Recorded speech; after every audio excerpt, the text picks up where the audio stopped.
What is up? I just finished my Zero to Hero mirror speedrun challenge over on YouTube Live and Twitch, and I wanted to show you guys just two of the most disgustingly broken moneymakers I used to make around 300 or 400 div in the last 2 or 3 days. I would have abused it further and made around like 500 div in a day, but if I did that, then chat would have gobbled it up, and it would have made it completely unprofitable.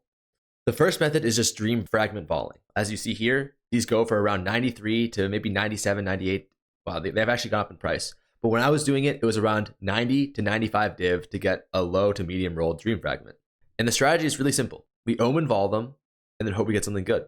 If you don't know, with jewelry in particular, if you omen of corruption vol it, there's a 50% chance it'll get an implicit and a 50% chance it'll do something called Krangle divining. This is just a super divine that allows you to divine each affix 0.22 outside their minimum and maximum ranges. So if you look here on this ring, right, it says 20 to 20. This means that no matter how many times you divine it, the maximum you can roll on this ring is 20, and the minimum you can roll is 20. This value will not change. However, if you add this 20% mana modifier catalyst on here, the ring will go to 24%. It'll be the same thing here. 24% is the only value that this can roll with the divine. However, with the Krangle divine, it can now roll anywhere from 19% maximum mana to 28% maximum mana. Where it's OP is this. If you can hit a 28% maximum mana roll, the ring is worth 250 divine. If you can hit a 27% mana roll, it's still worth like 175 divine, right? It doubles or triples in value pretty much, right? If you can hit this. The OP part is that if you hit the inverse, which is 19% or like 20%, 21%, you'd expect the ring to lose like what? Half its value, all of its value? No. You can sell those rings for like a 10 to 15 div loss. So the downside is minus 15D. The upside is plus 200D. And guess what? The odds of hitting the downside are the exact same as the odds of hitting the upside. And that's 50% of the time you're doing that roll. The other 50% of the time, you're rolling for an implicit. What are the implicit rolls that you can get? Well, there's some insanely good ones like plus int, item rarity, all res. These are pretty much just like plus 30 div. Like I sold those for like 140, 130, 120 div, right? Depending on what the roll is and depending on how good you roll your cold res and your mana regen. But that's an easy plus 30 to plus 50 div. The worst rolls you can get are like plus a strength, because the people who want these rings don't give a fuck about strength. How does that affect the ring? Pretty much nothing. You lose like 2 div of value on the ring. So for the implicits, it's like a 50D upside and like a 5D downside. What I'm trying to get across here is that the downside is almost negligible for these rings. The worst case scenario, you lose 15 div. Best case scenario, you make like 200 div. This is what it looks like for if you just Krangle divine, okay? At most, you're losing 15 div. But like the reality is you're probably gonna be losing like 5 or like 2 div if you get a bad roll. If you get a good roll, the minimum good roll you can get is 25%, right? That's increasing it by 1. The amount that you get from the minimum good roll is equal to the amount that you lose for the maximum min roll. It's crazy.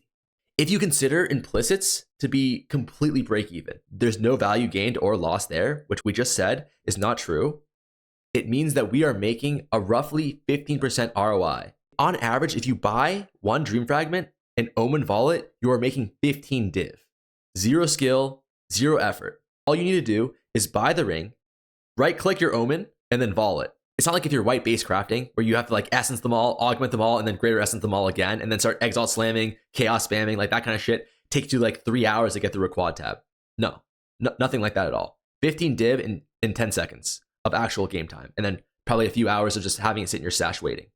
Now, this strategy has only 2 downsides, right? The 2 downsides are it takes a long time to sell these rings. They're really expensive. And the amount of people who are buying them are just less than someone buying like a 10D ring.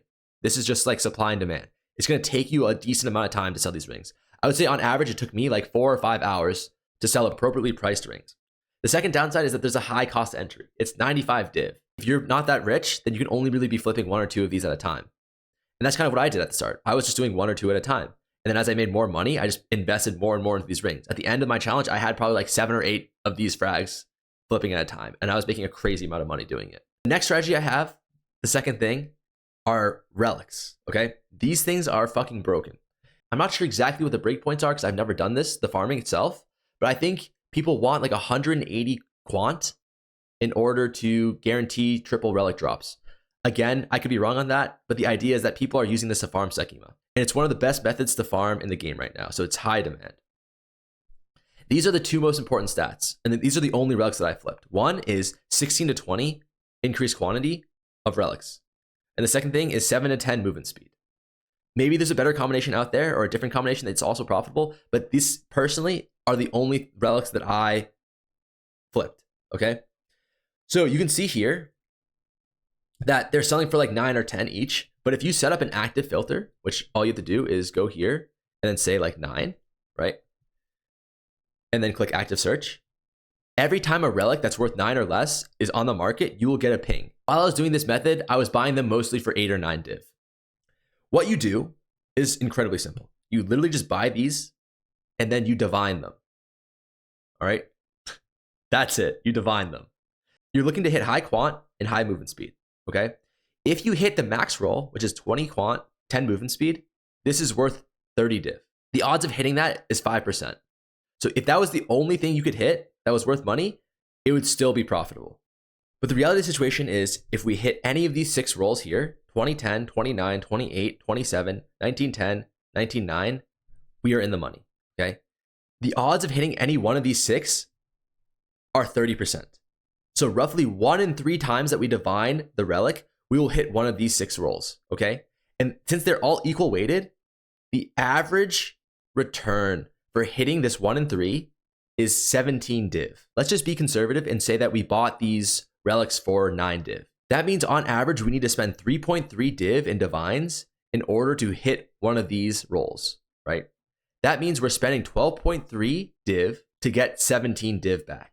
We're profiting 4.5 div per relic with an ROI of around 37%. So that means every time you invest 12 div, on average, you are getting back 5.